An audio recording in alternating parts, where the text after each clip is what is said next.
Bien, vamos a comenzar la clase de esta noche hablando de lo que son los delitos informáticos. Bien, pero para hablar justamente de lo que es en realidad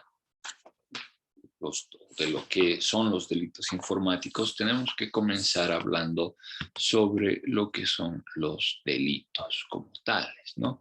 ¿Qué es un delito? ¿Cómo saber cuándo algo es un delito, ¿no?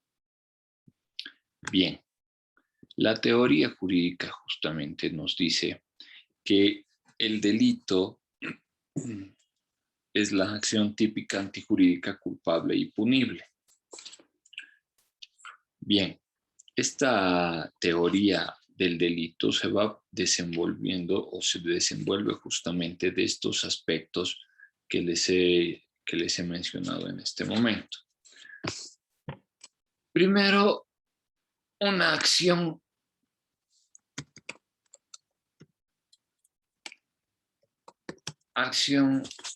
típica. Bueno, empezamos con la acción. ¿Qué es una acción? Es decir, la acción se trata de los acontecimientos que han ocurrido, que han dado como resultado un delito. Es decir, qué acciones están prohibidas o qué acciones están permitidas. Bien, me dejo entender. Supongamos que hay una que ustedes van manejando por la calle, esa ya es una acción en sus vehículos, ¿no es cierto? Están en su vehículo, están yendo con camino a su casa, a su trabajo, donde sea. Entonces esa ya es una acción, ¿no? La acción de manejar. La tipicidad, que es el siguiente elemento, lo que les decía, una acción típica.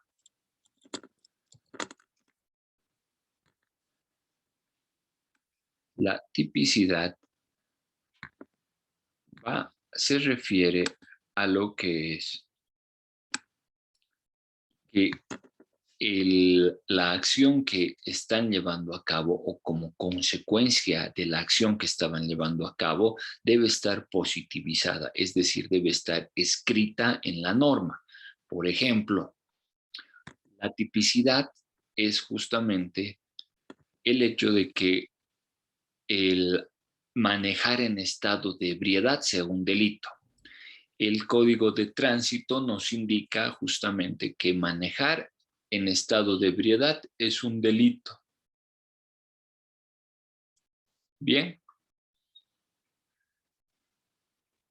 Bien. Entonces, la tipicidad está en que existe un artículo en la ley,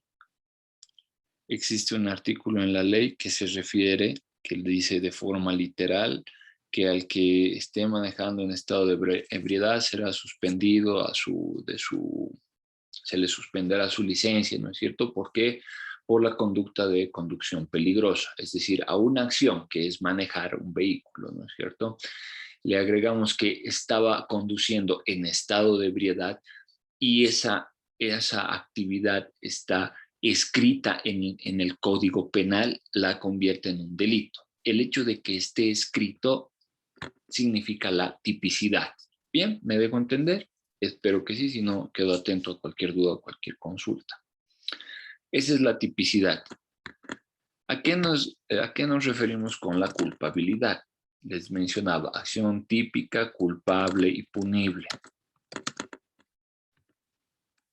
¿Qué es la culpabilidad?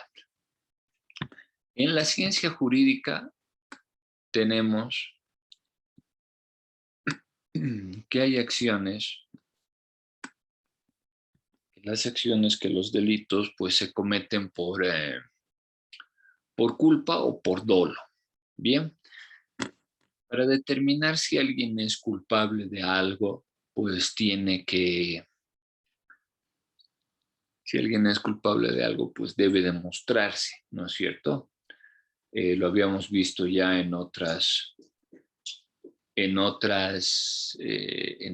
anteriores clases, ¿no? En anteriores clases en las que en las que hablábamos de esto, ¿no? En este tema de la culpa, de demostrar justamente de que el derecho no constituye causa y efecto, ¿no? De que que la ciencia del derecho no constituye causa y efecto, ¿sí? Así que se debe demostrar, ¿no es cierto?, la culpabilidad de una persona a través de un proceso, ¿no? A través justamente de la acción o el hecho ocurrido.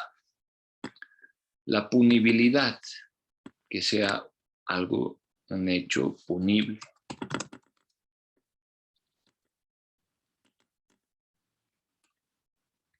¿A qué nos referimos con que sea punible?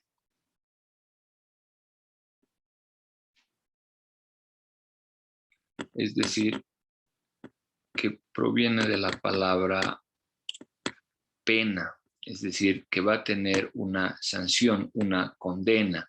La pena será dependiendo del delito, ¿no es cierto? En el caso de asesinato, por ejemplo, o de lo que un delito que constantemente se escucha es el de la contra las mujeres, se denomina, es el delito de feminicidio, ¿no es cierto? En Bolivia está penado con 30 años de cárcel, por eso de ahí viene lo punible, la pena, ¿no es cierto?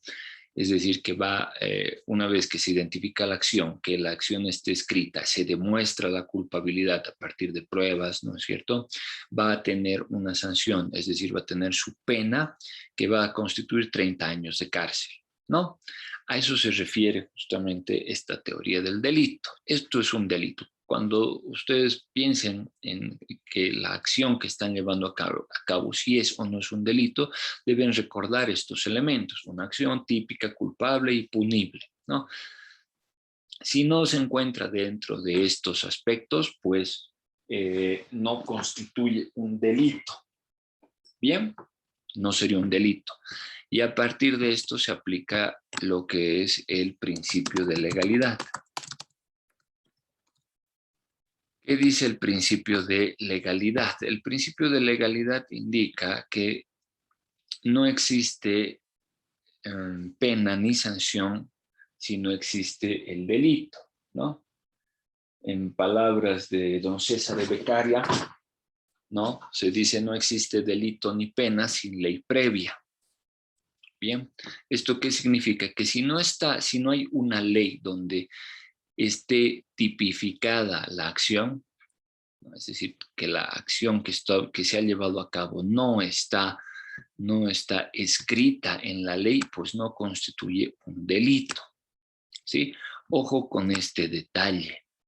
¿Por qué? Porque los delitos se encuentran, bueno, en Bolivia hay por una mala técnica legislativa, tenemos delitos escritos en distintas normas, pero lo ideal es que todos los delitos se encuentren condensados en un código penal. En el caso boliviano, pues lamentablemente tenemos también delitos ambientales en la ley 1333 del medio ambiente, por ejemplo, ¿no? Que deberían estar en el Código Penal. Lo mismo ocurre con el tema, con otros temas, con otras ramas del derecho, ¿sí? Sin embargo, en el tema informático, ¿no es cierto? Sí está regulado en nuestro Código Penal. Bien, ¿dónde se encuentra en nuestro Código Penal? Los delitos informáticos se encuentran en el artículo 363 bis del Código Penal boliviano. Código Penal boliviano, ¿no? Ustedes lo pueden googlear, lo pueden buscar, ¿no? Bien. ¿Qué delitos informáticos están tipificados, es decir, están escritos en la legislación boliviana? Por un lado, tenemos lo que es la manipulación informática.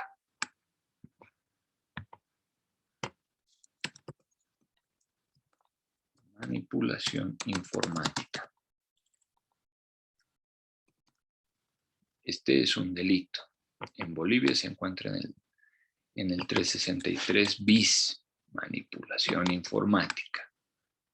Bien. Después tenemos el delito de alteración, acceso y uso indebido de datos.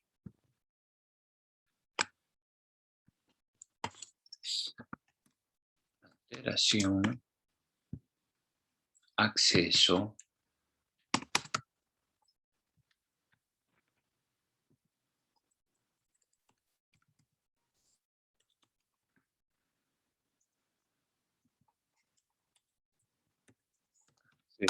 y uso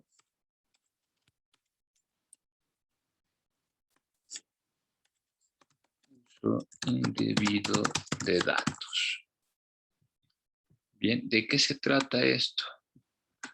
¿De qué se tratan Está bien, los pero delitos? ¿Perdón? ¿Mm? ¿Alguna pregunta, alguna duda? Bien. Son estos dos delitos y hay algunos delitos que están relacionados a la actividad informática, pero que no están tipificados como delitos informáticos, sino que, por ejemplo, en el caso, les hablaba el otro día, en el caso de la pornografía, el Código Penal especifica el que por cualquier medio, sea físico o digital, ¿no es cierto?, comparta o distribuya pornografía, ¿no es cierto?, estará cometiendo justamente este delito. Bien, entonces, en sí no es un delito informático propiamente dicho, sino que el delito sanciona en realidad a la venta, a la comercialización de la pornografía en Bolivia. Ahora, de ahí a que se cumpla o no se cumpla, o que tengamos, que cualquier persona tenga un libre acceso a una página pornográfica en Bolivia, eso va por un tema de que no hay un control del Estado sobre esto, aunque debería, ¿no es cierto? Pero en fin, eso es un tema más político que jurídico, ¿bien? Porque la norma, la ley, ya nos dice que es un delito, ¿bien? Por lo pronto tenemos solamente estos dos artículos en el 363 bis, que se encuentra la manipulación informática, y en el 363 ter, acá lo voy a poner, 363 ter,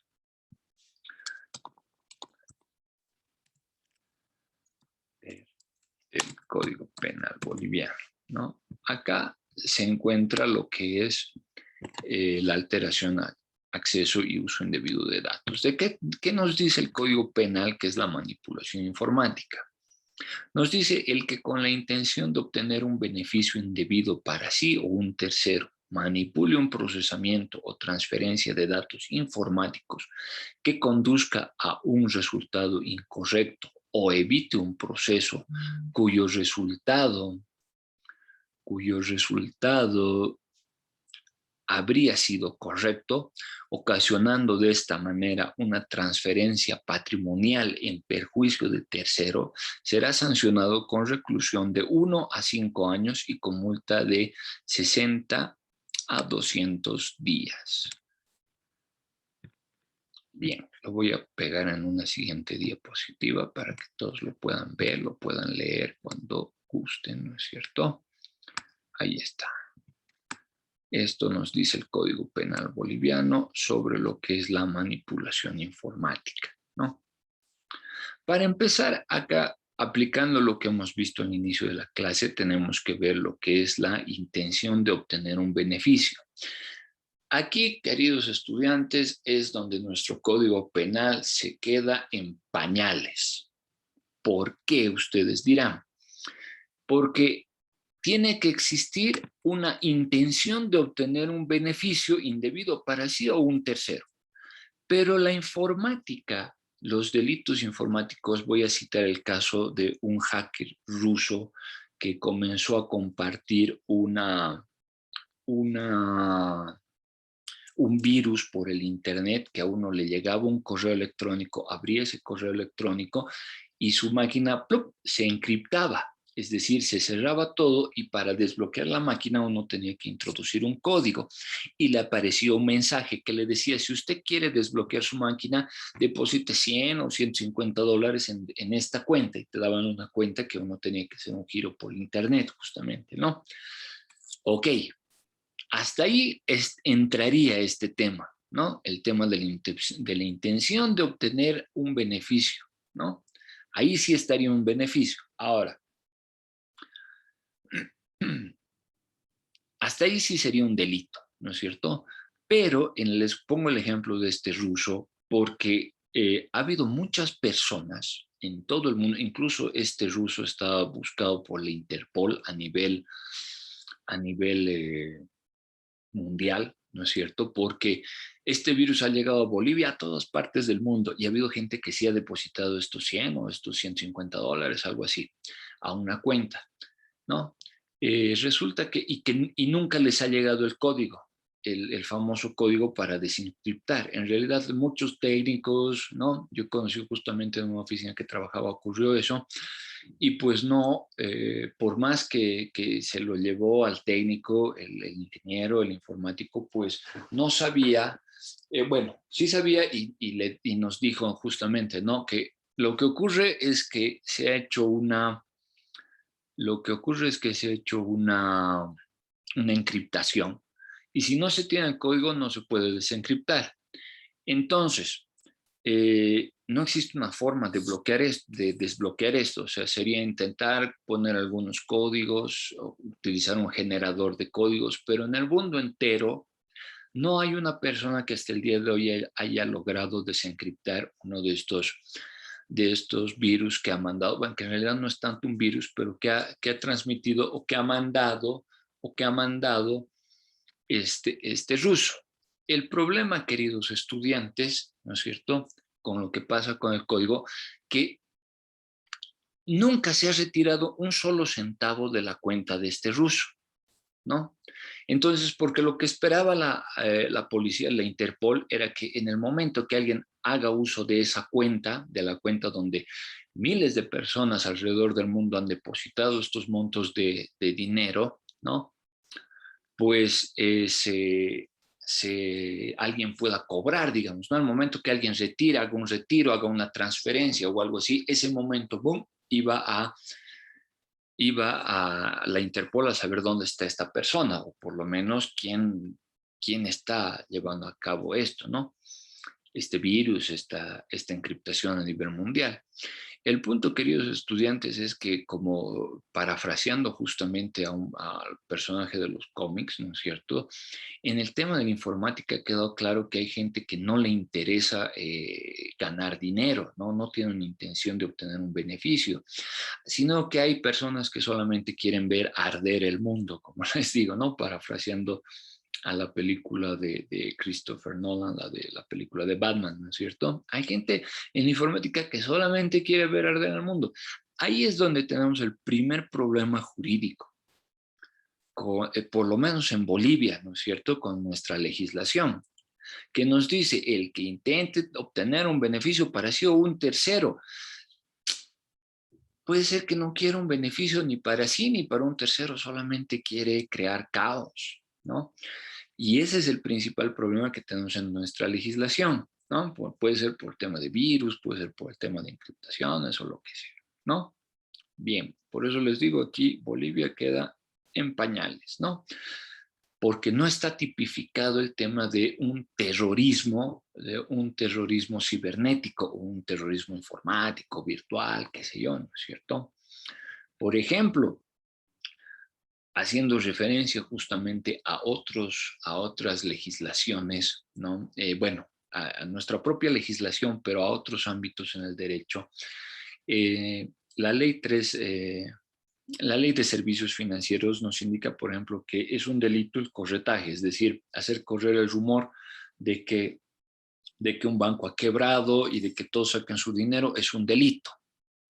Pero a través de las redes sociales, pues una persona podría hacer correr a través de mensajes automáticos, ¿no es cierto?, solamente, y no para beneficiarse, sino podría hacer correr la voz de que un banco X estaría en quiebra y pues al saber que un banco está en quiebra, ¿qué es lo que hace la gente? Va y retira todo su dinero, ¿no?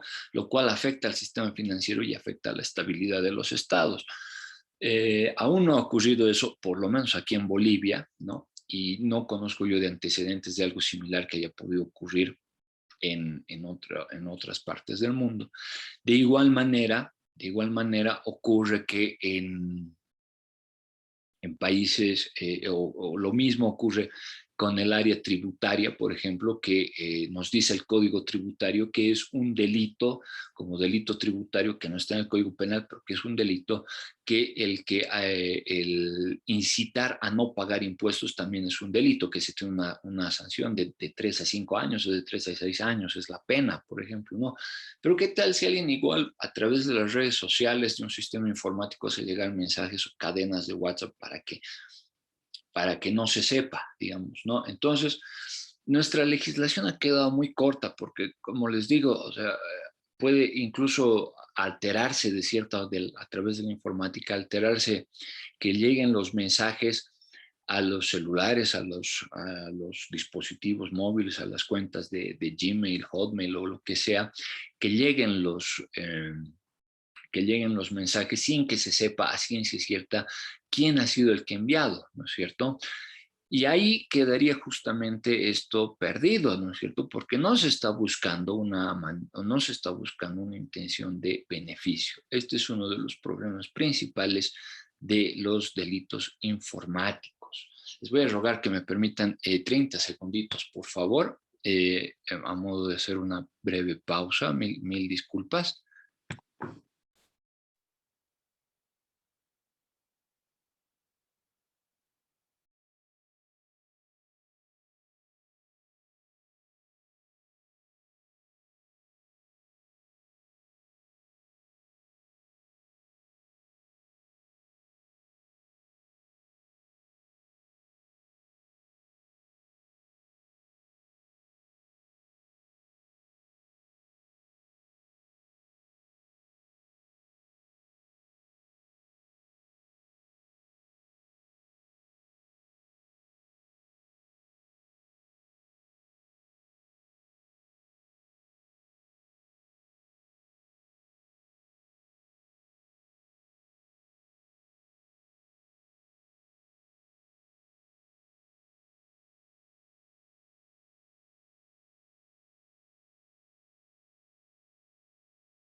Muchas gracias por la tolerancia. Bien, entonces este es uno de los principales problemas que tiene la legislación boliviana, ¿no? Ok, pasemos al siguiente artículo. Bien, y luego vamos a continuar, vamos a concluir esto sobre lo que ustedes han visto en los trabajos que han hecho, los que lo hayan hecho, como saben, era algo más voluntario que obligatorio, ¿no? Bien.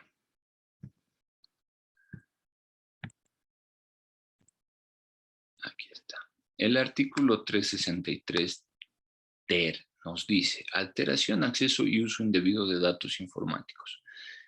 El que sin estar autorizado se apodere, acceda, utilice, modifique, suprima o inutilice datos almacenados en una computadora o en cualquier soporte informático, ocasionando perjuicio al titular de la información, será sancionado con prestación de trabajo hasta 1 año o multa hasta 200 días. Lo mencionado.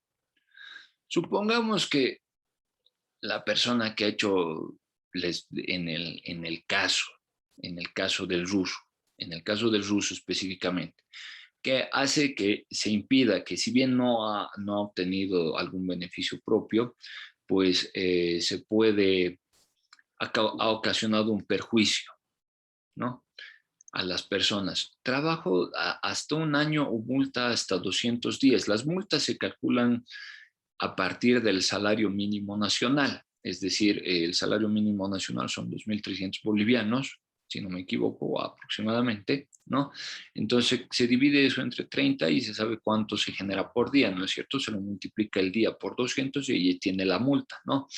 Y en ese sentido, pues se puede medir el impacto del daño, ¿no?, del daño que en realidad que ha ocasionado, se puede medir justamente en estos 200 días. Pues lo cierto es que no, y es por eso que les mencionaba que nuestra legislación está muy, muy por debajo de lo que son en realidad los delitos informáticos. Aplicando esto a lo que les mencionaba, justamente a lo que es el tema de correr la voz con mensajes sobre corretaje, es decir, sobre quiebra o sobre incitar a no pagar impuestos, cosas así, pues definitivamente no hay nada, ¿no? ¿Por qué? Porque nuestros legisladores no les interesa, o porque no ha ocurrido aún, o porque el día que ocurra después va a ser tarde a lo mejor. Estamos preparados como bolivianos, como el Estado boliviano, como para enfrentar esto. ¿Recuerdan cuando hablábamos del Estado virtual, de la creación del Estado virtual? Pues resulta que eh, esto entra acá, ¿no es cierto? Eso entra acá. ¿Por qué? Porque si el Estado no comienza a aplicar los mismos sistemas de control que ejerce en la vida, vamos a decirlo, en la vida no real, en la vida física, ¿no es cierto? Es decir, un policía que si ve o a la denuncia de un delito, o a que se entere de que está provocando algún delito, pues pueda actuar. Para empezar, si no está tipificada la acción como tal, pues no es un delito, ¿no? Y si no es un delito, pues eres libre de seguir haciendo, de cometer, seguir cometiendo esos actos. Así que, pues hay un problema con eso, ¿no? Ahí hay un problema con eso. Bien, eso por el lado de nuestra legislación. Entrando ahora un poco más profundo. Hablábamos, ustedes han debido ver en el libro, hablamos de los lammers, los hackers, ¿no es cierto? Y está en las diapositivas también que les he pasado, ¿no? Estos tres grupos de delincuentes informáticos, que debería ser la base para crear una mejor legislación informática. Sin embargo, queridos estudiantes, hay un detalle clave que el Estado no está siguiendo, que es la identificación del delincuente.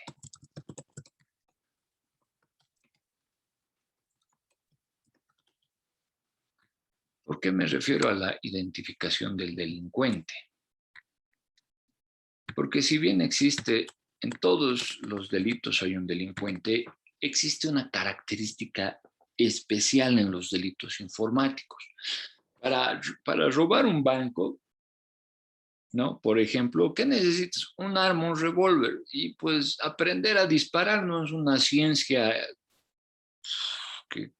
pues, que te lleve 5 años estudiarla, ni siquiera un año, ni siquiera una hora, ¿no? Es decir, para aprender a disparar, solamente jalar un gatillo, pues 5 minutos, ¿no? Para aprender a agarrar, apuntar, apuntar, apuntar, disparar y listo. En una ronda verás qué tan buena puntería puedes llegar a tener. Y no es más, ¿no? O sea, no hay una gran ciencia para, para utilizar un arma. La identificación de los delincuentes informáticos pasa por su conocimiento.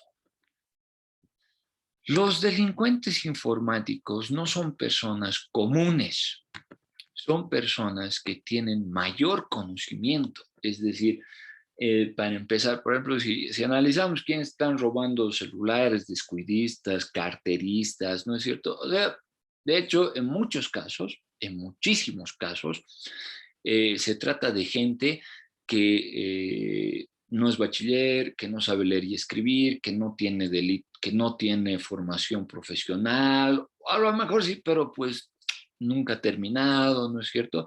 En la mayoría de los delitos por los que se detienen justamente, digamos, a los grandes sicarios, ¿no es cierto? Los que matan por dinero para el narcotráfico, hablando de este delito, ¿no es cierto? Pues, ¿qué necesita un sicario? No, no tiene una gran preparación, no tiene un gran conocimiento. En cambio, los delincuentes informáticos gozan de mucho conocimiento, es decir, necesitan haber estudios, no son cualquier delincuente, ¿no? Son delincuentes especializados con un gran conocimiento y además de este conocimiento, con una práctica, con una práctica, con una práctica real, con una práctica real. ¿Por qué? Bueno, real en el sentido de que son personas que constantemente están con el uso de las TICs, ¿no es cierto? Son personas que conocen lenguaje de computadoras, que conocen sobre redes, que conocen sobre hardware. Entre más conozca un delincuente informático sobre el área justamente de los sistemas, mucho más, va a ser mucho más peligroso, ¿no es cierto? ¿Cómo puedes perseguir a una de estas personas, no? No sabes dónde está, ¿no? Porque en el momento que tú haces una denuncia, cuando te roban tu auto, dices, mi auto lo he dejado parqueado en mi casa, digamos, lo he dejado parqueado en la calle Belisario Salinas, esquina Avenida 20 de Octubre, en la esquina de la USFA, de la Plaza Avaroa, digamos, ¿no? Claro, les das un lugar, tienes referencias, los vehículos tienen placa, en fin, ¿no? O sea, la mayoría de estos delitos, pues, de los delitos que conocemos, ya están muy, muy desarrollados por los investigadores, ¿no? Hay mucho que se sabe. En cambio, este conocimiento que tienen los delincuentes informáticos es un conocimiento sesgado. ¿Por qué les digo sesgado? Porque no todos, por ejemplo, conocemos el tema de las criptomonedas a fondo, ¿no? Yo me enteré hace poco que, por ejemplo, se utilizan las tarjetas de video para minar, ¿no? Es decir, y no precisamente para jugar Minecraft, sino que se utilizan para minar bitcoins o algún tipo de moneda de esta forma, de una moneda electrónica, y que a ciencia cierta se les paga, ¿no? Y pues es una actividad que se desarrolla en Bolivia, que no es del todo legal, pero ahí está, hay mucha gente. Es por eso que hay una escasez, por ejemplo, en el tema de tarjetas de video, porque son las que se utilizan para esta actividad.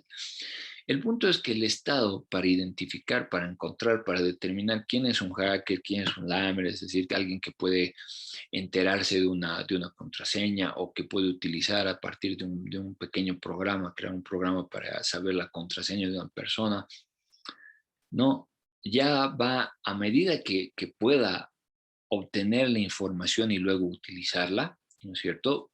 La persona que haga eso generalmente va a ser una persona que tenga un gran conocimiento, ¿no?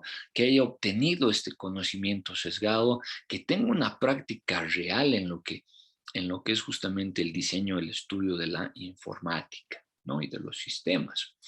Entonces, esa es la forma para identificar a los delincuentes, para lo cual no es que yo digo que todos los ingenieros en sistemas o todos los licenciados en informática son delincuentes, sino que debería tenerse un registro obligatorio por parte del Estado para, además de con ciertas características, conocer a estas personas, no por el hecho de perseguirlos, ni mucho menos, sino que para ir determinando justamente los conocimientos de cada ingeniero en sistemas o de cada informático, que podría llegar a ser potencialmente eh, tanto un, eh, un defensor del Estado como que podría ser un enemigo del Estado. ¿A qué me refiero? Porque si ocurre alguno de los delitos que les he comentado, digamos, ¿no? Pues se necesitaría de los mejores profesionales para que para que se analice justamente este tema de seguridad virtual, que es una materia que seguramente ustedes la conocen o la han llevado o se van a especializar justamente en el tema de seguridad informática, ¿no? Porque es la ciencia porque es lo que todos buscamos, ¿no es cierto? En este mundo virtual. Así que este registro sería necesario para que en el caso que ocurra esto podamos llamar a las mejores personas o los que están registrados para que el Estado pueda contratar sus servicios y así se pueda encontrar a estos delincuentes, ¿no es cierto? Entonces, es necesario identificar a los delincuentes en sentido cuando comienzan a aplicar o a apartarse de lo que nos dice la norma. Pero si la norma no está debidamente desarrollada, pues no van a ser delitos. Y si no son delitos, pues no va a haber ninguna pena o sanción que se pueda ejecutar contra estas personas, ¿no? Es muy difícil identificar a los hackers, como ustedes seguramente tienen conocimiento a nivel mundial, entre las listas, como les mencionaba, ¿no? De los más buscados, pues entre narcotraficantes, las personas que se dedican a hacer lavado de dinero, tráfico de personas. Allá abajito están justamente estos genios informáticos que se han dedicado a ganar grandes fortunas también, algunos, ¿no? Algunos se han dedicado a ganar grandes fortunas a través de los medios informáticos y otros, como les mencionaba, simplemente porque quieren ver arder el mundo, ¿no? Les agradezco mucho por su atención. Les reitero, la clase la voy a subir enseguida al canal de YouTube. No se olviden, por favor, verlo, sobre todo los que han llegado un poquito tarde. Y nos vemos o nos escuchamos el día de mañana. Muchas gracias, que tengan muy buenas noches.